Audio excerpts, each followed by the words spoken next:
Hi guys, it's Marshall here with this week's Sanity Check.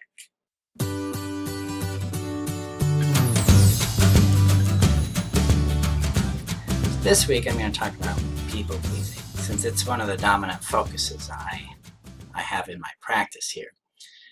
People pleasing, from my point of view, is a method of connecting with others. It's a way of trying to get love, attention, inclusion, and belonging for people that have experienced chronic rejection and neglect in their primary circle of relationships.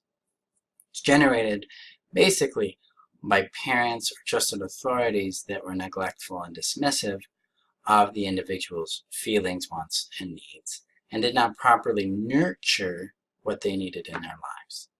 So as a coping mechanism, the individual developed the ability to attempt to fix other people's problems, please other people through anticipating their needs or giving them things that they assume that person wants, trying to prove themselves by outward displays, extreme displays of love me, or going way beyond the mark in order to try to compensate for something, and also overdoing things in their life. They take on tasks and ideas that they really don't want to deal with, that they don't want to do. They take them on so that people will be impressed. They prove their worth to that person by constantly giving, along with controlling behaviors, avoiding conflict, avoiding their own feelings, and caretaking, which is about trying to solve other people's issues or doing things for people that they should be doing for themselves. So, in this dominant focus, people pleasing is that underlying method of trying to make love happen for them.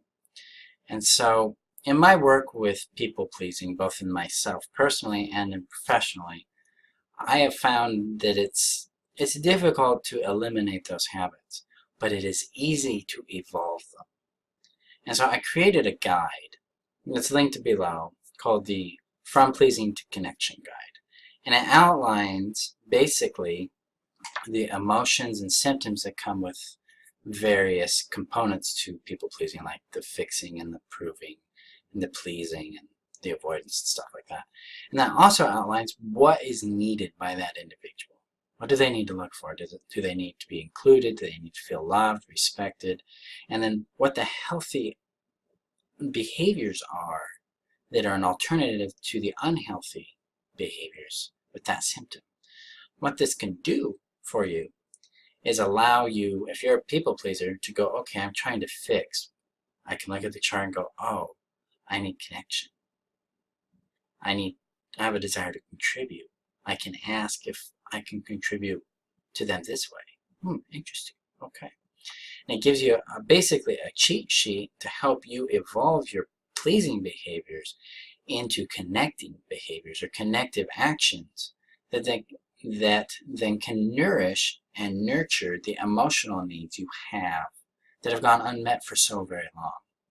And this is a quick way of getting some traction with your codependency.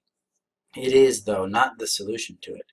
The solution is to begin to work out your shame about your needs, wants, and your feelings and your boundaries, and begin to develop who you are in your psyche into a person that's lovable, that's deserving, that's perfect, just as you are.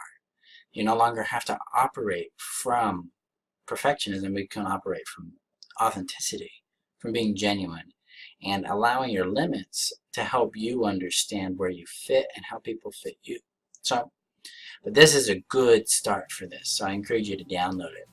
And take a moment this week to examine how you might be using some of those behaviors to compensate for vulnerability or fear of being rejected. And then to move into vulnerability, to move into direct, kind, and clear asking, so that you can generate more honest, more genuine, more clean connection with the people you love. Okay?